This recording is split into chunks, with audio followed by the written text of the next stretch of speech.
નમસ્કાર બાલ મિત્રો, આજે આપણે ધોરણ 5 વિષય ઇંગ્લિશનો અભ્યાસ કરીશું. યુનિટ 3નો અભ્યાસ કરીશું. યુનિટ 3 એક્ટિવિટી 4A વિશે આપણે આ ચિત્ર અને તેનું વર્ણન વિશે અભ્યાસ કર્યો. હવે તેના પરથી એક્ટિવિટી 4B ના આન્સર આપણે આપીશું. એક્ટિવિટી 4B અહીંયા પણ કીધું છે જોડીમાં કામ કરો. એક્ટિવિટી 4A વાંચો અને કોની પાસે શું છે તે શોધીને લખો. બરાબર, તો આપણે એક્ટિવિટી જોતા જશું અને તેના પરથી આન્સર આપતા જશું. તો અહીંયા છે પિંકુઝ મધર હેઝ. પિંકુના મમ્મી પાસે શું હતું તો એ આપણે સ્ટોરીમાં જોયું. પિંકુઝ મધર હેઝ, અહીંયા શી હેઝ અ બાસ્કેટ. તેની પાસે શું છે? બાસ્કેટ છે. બરાબર, તો આપણે ત્યાં લખીશું Pinku's mother has a basket. પછી બીજું છે Pinku's father has a newspaper. પિંકુના ફાધર્સ ન્યૂઝપેપર વાંચી રહ્યા હતા. ત્રીજું છે નેહાબેનની ડોટર હેઝ. બરાબર, નેહાબેનની દીકરી પાસે શું હતું? અ બોલ. પછી રોહિતભાઈ સન, એ જે પિંકુના પપ્પા છે તેનું નામ જ રોહિતભાઈ હતું, એટલે રોહિતભાઈનો દીકરો. બરાબર, એટલે ગોલુ. ગોલુના પપ્પા પાસે શું હતું? રોહિતભાઈના દીકરા પાસે અ બેટ, એટલે એના હાથમાં બેટ હતું અને એ લોકો દરિયા કિનારે બેટ બોલ રમી રહ્યા હતા, એટલે કે ક્રિકેટ રમી રહ્યા હતા. અહીંયા આગળ આપણે એક્ટિવિટી આગળના વિડીયોમાં ભણી ગયા, તેના પરથી જ આ એક્ટિવિટીમાં જવાબ આપવાના છે. Activity 4C. નીચે આપેલા શબ્દો એક્ટિવિટી 4Aમાં કેટલી વાર આવ્યા છે ગણો અને લખો.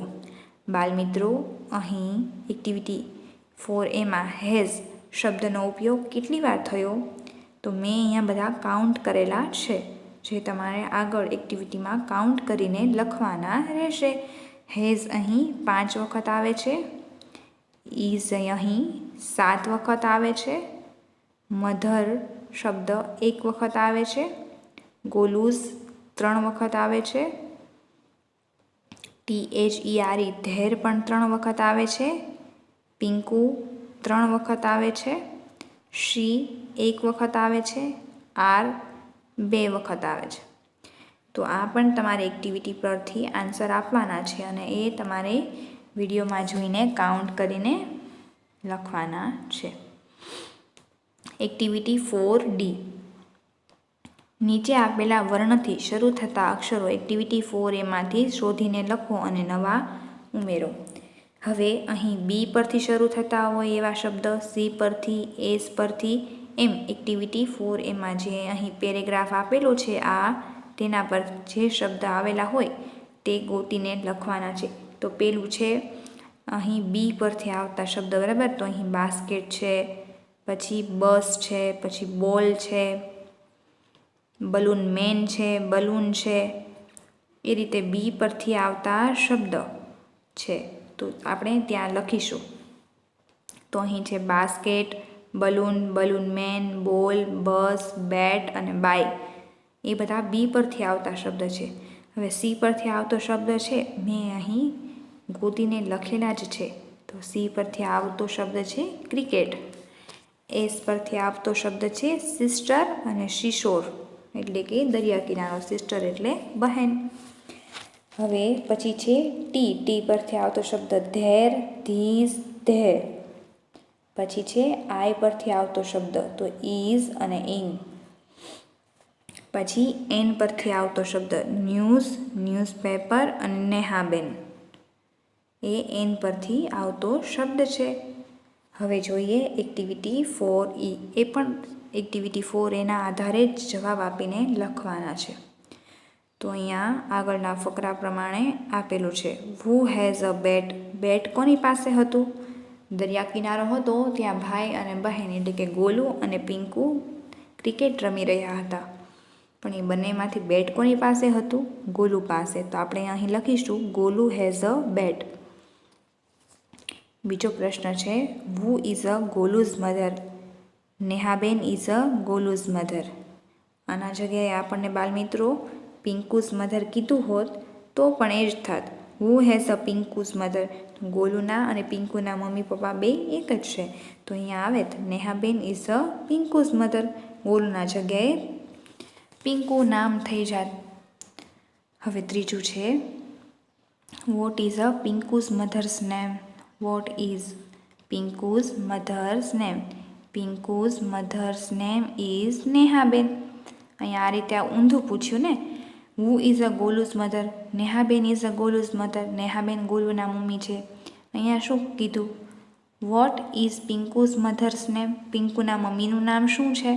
પિંકુઝ મધર્સ નેમ ઇઝ નેહાબેન. પિંકુના મમ્મીનું નામ નેહાબેન છે.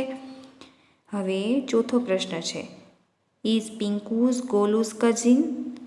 ઇઝ એટલે છે, પિંકુ એટલે પિંકુ, ગોલુની કઝિન એટલે પિતરાઈ ભાઈ બહેન છે. ગોલુ અને પિંકુ બંને ના, એ બે સગા ભાઈ બહેન છે. No, she is not cousin Golu's cousin. શું છે? ના, તેણી ગોલુની કઝિન એટલે પિતરાઈ બહેન નથી. She is his sister. તે તેની બહેન છે.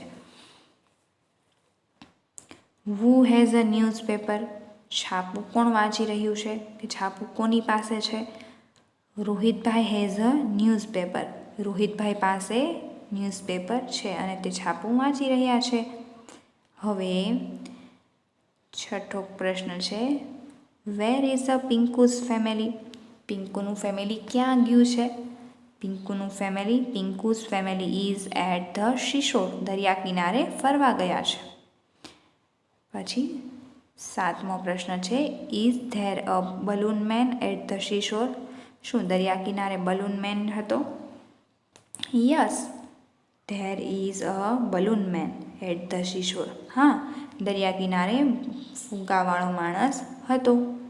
બાલમિત્રો, આજે આપણે એક્ટિવિટી 4B, 4C, 4D અને 4E નો અભ્યાસ કર્યો. આગળની એક્ટિવિટીનો આવતા વિડીયોમાં અભ્યાસ કરીશું. જો તમને મારો વિડીયો ગમ્યો હોય તો મારા વિડીયોને લાઈક કરો, શેર કરો અને સબસ્ક્રાઈબ કરો.